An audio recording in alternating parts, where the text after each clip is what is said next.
I just want to start this podcast off just letting everybody know that in no shape or form am I downplaying the effect that Julius Randle has had on the Knicks this season and all of the things that he has done for the Knicks. And I believe I said this on my live stream last night after the Knicks game that I just want to give him his flowers for what he has done for the Knicks this season. Because at the end of the day, Julius Randle did bring the Knicks to the playoffs. We could say about the play of Derrick Rose at this point in time, but it still doesn't escape the fact that Julius Randle has played terrific for us throughout the season. And in all actuality, he did deserve that most improved player award. But the season is over at this point in time. The season is dead and done. Yes, we put up a 41-31 record, which was good. It was tremendous being that, the Knicks, that what we came from and what we were projected by Vegas and the majority of the people around the globe to do, which was only 22 wins. I can honestly say that I'm one of the few people who actually said at the beginning of the season that no matter who was on this team, I believed that we were going to the playoffs. And if you guys hear cars in the back, please forgive me for that. I am on a busy street and I do have my window open right now. So you're definitely going to get some car noise. But if you're a true fan and you value my words, then you will be able to get through that just like I'm being able to get through it right now. If you guys are viewing my page right now, I'm pretty sure that you can see that this is a stat from StatMoose. Julius Randle has taken 54 shots this series. He has missed 41 of those. He is shooting 24.1% from the field altogether. That means out of 54 shots, he only hit 13 of those. Out of 54 shots, I repeat to you, Julius Randle has only hit 13 of those 54 shots. If this isn't appalling to you, then I don't feel that you know basketball at all. We've went through an entire season of him averaging 24 to dropping 30 on people's head. The same team that is beating us. And you want to know something that I want to get to some of y'all Hawks fans head to. So all of y'all people who sitting up there talking about, oh, the Hawks are way better than the Knicks, that the Hawks will destroy the Knicks, that the Hawks are destroying the Knicks. Let me break something down for you. Right now, Julius Randle is only averaging 15 points per game. That's 9 points less than what he usually averages. That's 9 point less of what he usually averages throughout the season. RJ Barrett is averaging about 7 points per game this series right now. That right there is 11 points lower than what he averaged during the season. The Atlanta Hawks beat us by 2 points in the first game. You get what I'm saying? And we beat them the second game. They beat us by 2 points. If RJ Barrett had a good game, we would have won that game. Not even including Julius Randle. Last night's game, they beat us by what? 11 points. If Julius Randle and RJ Barrett were themselves, the Atlanta Hawks would have lost. And let me break this down to you. Trae Young is getting his average on the season. You get what I'm saying? John Collins might not be getting his average, but Trae Young is getting his average.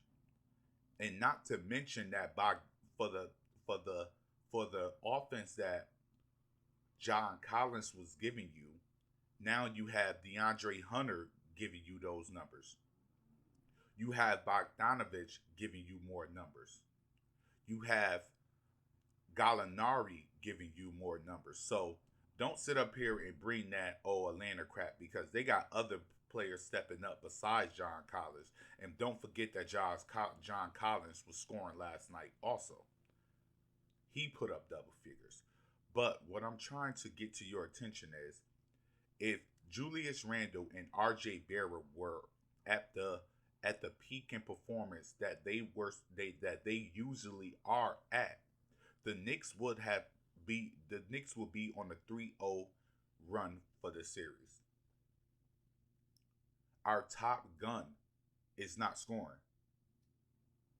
Think about it. And Burks is not even averaging the points that he usually averages, that he's been putting up. The only one that you could really say that is putting up the numbers that we know he could put up, because he put them up this season, is Derrick Rose.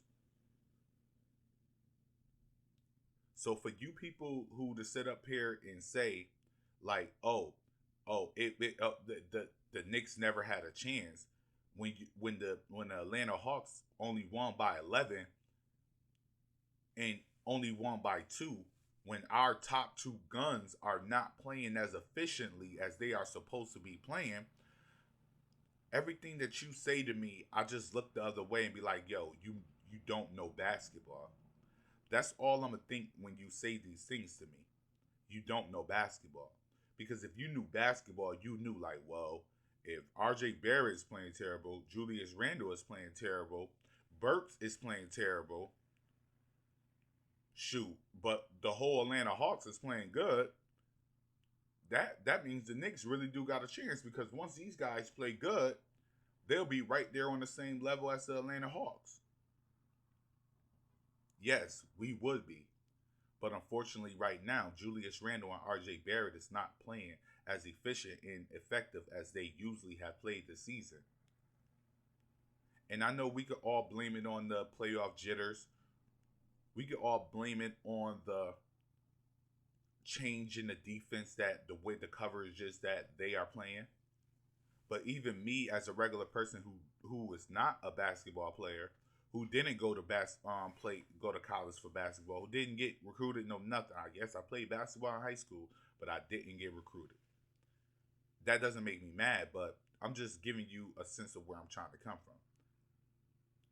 If I can understand that when you double and triple team for me to pass the ball out, because there's at least one person that's open at this point in time, in the case of them triple teaming you, that means it's 2 players open at that time, I in myself know to pass the ball out.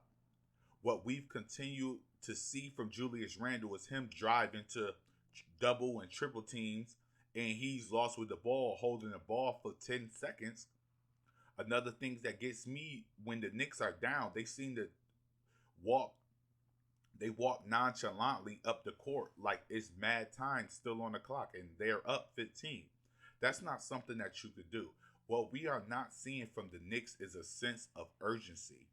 We are not seeing that the Knicks want to win these games. If I see you driving in the paint to the point where you're holding,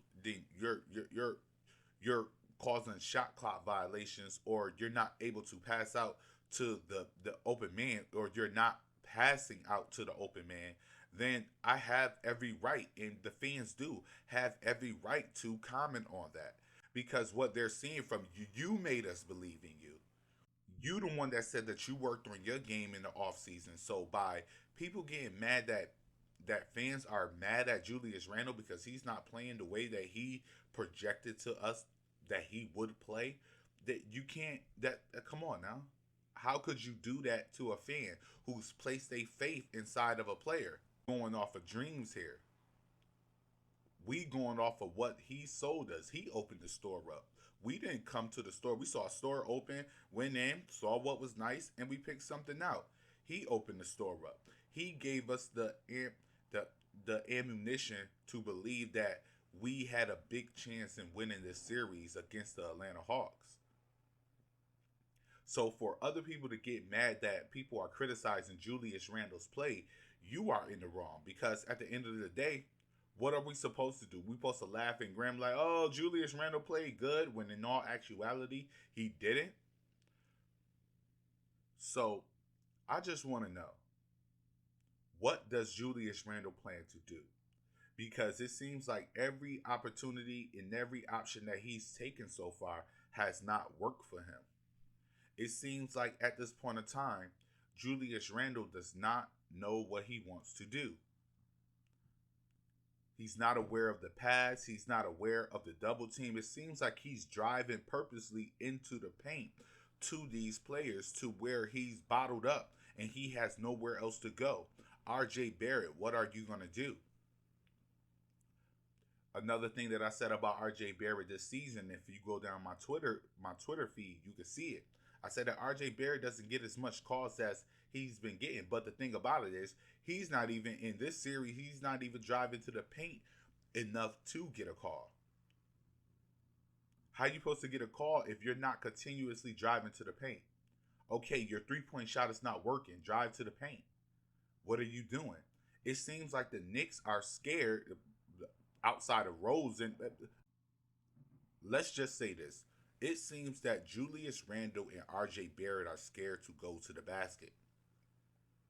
It's beginning to feel like Clint Capella has RJ Barrett and Julius Randle scared to go to the basket. I truly do hate to say it, but it does feels like you're scared to go to the basket. They are settling for three-point shots and mid-range shots. They are not driving to the basket.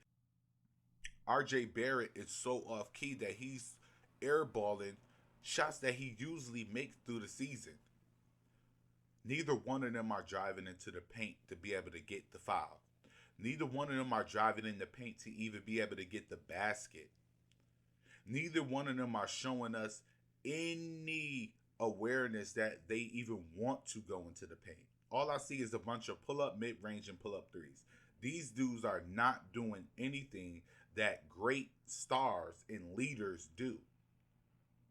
So I don't really feel that I'm in the wrong for calling them out on the things that they are doing. RJ Barrett only had 7 attempts. Throughout the season, he's maintained around 15 attempts at the rim. Julius Randle, 14 attempts at the rim. You've maintained this all season, but you're taking 5 shots at the rim. RJ Barrett, he 7 attempts at the rim. That's not what great players do. That's not what leaders do. If you are portraying yourself to be the leaders that you're portraying yourself to be, then you have to act like it. Just like I said in the previous video, we seen how the Lakers reacted to the Suns. You seen every point. Andre Drummond in the paint. Anthony Davis in the paint. LeBron James in the paint. All players in the paint. You want to know why? Because they felt that they were the stronger team. Just like I feel the Knicks are the stronger team besides RJ Barrett. Because it feels like DeAndre Hunter is giving RJ Barrett the business right now. It feels like Deontay Hunter is the better player. That's what it's beginning to feel like. It feels like Deontay Hunter is a better player than RJ Barrett. It's like he's the RJ Barrett advance. And you guys know RJ Barrett is my favorite player on the team besides Frank Ntilikina. So if I could say this, that Deontay Hunter is outplaying RJ Barrett by 10, then imagine how it makes me feel. I'm not trying to be disrespectful to the Knicks. I'm just telling you like it is. I'm just telling you exactly what I see. The Knicks need to play with some sense of urgency. If and that urgency is basically being held on RJ Barrett and Julius Randle. If there's anybody to blame for this series, it's RJ Barrett and Julius Randle. You can't look at it any other way. Rose is doing this thing. Burks Burks is doing his thing, even though he's not putting up the numbers that he put during the season. But this shouldn't be placed on Burks. Quickly is doing his thing, though this should not be placed on Quickly. Obi Toppin is doing. He's going above and beyond. It's like he's elevated his awareness, his defense awareness, his offense awareness. I can honestly say that Obi Toppin is playing better than Julius Randle. I can honestly say that Emmanuel Quickly is playing better than RJ Barrett. And these two guys are coming off of our bench. They are not scared of the moment. They want the moment. They thirst for the moment. But it seems like Julius Randle and RJ Barrett are running from the moment. Now, another question is, what would this mean for his, his free agency, his contract situation? Because me being honest, if I was a team owner, I would be hesitant to pay you all of this money. I would be hesitant to give you that contract that you're asking me for, because it's not like you can give me the excuse like, oh, I didn't have any help. You did. Derrick Rose is averaging 20 something to 30 points per game in this series. You have Alex Burke, you have Reggie Bullock, you have RJ Barrett. In RJ Barrett's case, you have Julius Randle and the rest of the team. It's not like the team itself is falling apart. It's basically two players for the Knicks who are falling apart, and that is Julius Randle and RJ Barrett. So, what is this going to mean for Julius Randle contract situation? Who knows? Because you got to look at it from an owner standpoint. I'm a person. I own my own business. This is true. This is true. So, you get what I'm saying? I'm not going to give the person name, but I hired somebody to work for me. And the first job that I took him on, you know, everything was all good. But towards the end of the day, I noticed that this person wasn't putting forth the effort throughout the day like how I was putting forth the effort. Then the person started complaining. Then the person started asking for stuff. Then the person started not even working to like how Julius Randle did. And guess what I did? I never brought them on another job with me again. I never employed them again after that. They were off the list. Why? Because they wasn't. What do I need you for if you're not going to help make this easier for me?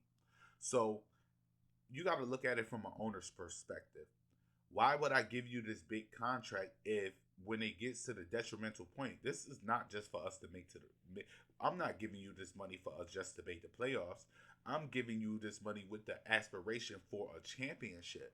So I don't think that Julius Randle. I think that this playoff series will decide Julius Randle's contract with the Knicks. I think that this will also decide RJ Barrett's future with the Knicks. I think that it could get so detrimental with Leon Rose and William Wesley that RJ Barrett might be gone at the end of all of this. Julius Randle might be here, but RJ Barrett, I'm getting the feeling like RJ Barrett might be gone. RJ Barrett might not be on this team. No matter what people may say, because I would hate for them to trade RJ Barrett, truly from the heart. Because RJ Barrett, I believe RJ Barrett has a future. But I'm not sure that the owner's going to feel that way. I'm not sure that Leon and Worldwide is going to feel this way. So there's a good chance that this might be our last view of RJ Barrett. And it might even be the case with Julius Randle. I think that they will lean more towards keeping Julius Randle, picking up his option to see how he do next year. And the same thing could be said for RJ Barrett. I would love for RJ Barrett to retire a Knick, but I'm just telling you from organization and president and GM and owner perspective. They are in this to win championships. They are not in this just to go to the playoffs. Sure, the playoffs may garner you more money, but how much garner are you going to get when you getting bounced out of the first round every year? That's not going to cut it. So what I believe is going to happen right now is this series is going to decide these guys' future. I truly believe that if these guys don't get it together by the end of this, and if we lose this series and they are continuing to play the way that they're playing, I'm pretty sure that we might not see RJ Barrett next season. And there's a slight chance that we might not see Julius Randle next season. I'm pretty sure that they realize this too. I'm pretty sure that Leon and West and Tibbs and the rest of the coaching staff and front office is aware of this right now, that people are looking. And now that they see you the way that you are, I don't know how long it's gonna go. All right, get in the comment section. Let me know. Let me know what you guys think, and make sure that you follow me on Twitter. And just link in with your boy. Comment. Let me know your thoughts. I'm always open to anybody who has a comment. Who, if I get a chance to, if I see it and I get a chance to talk to you, I definitely will talk to you. More chances than not, I'm going to talk to you, and I will give you my feedback. I don't tolerate disrespecting. Don't disrespect me, and I won't disrespect you. But I do love when people do comment on here. So, and for you guys who do comment on here, thank you for commenting on my videos and letting me know your thoughts on how you feel about the Knicks and what's going on this series. Until then, if you're new to the channel, like and subscribe. Hit that notification button. It was just a little thoughts. Pretty sure a podcast is going to be coming soon. More detailed videos is going to be coming soon, detailing not only the Knicks but other teams around the league as well. So if you're new to the channel, please like and subscribe, hit that notification button, and link in with your boys. We trying to get to that 1,000 mark. Somebody help me out. Share this to your friends. Make sure that everybody, just tell people, hey, go subscribe to this channel because I like them. Just do that. So until next time, peace.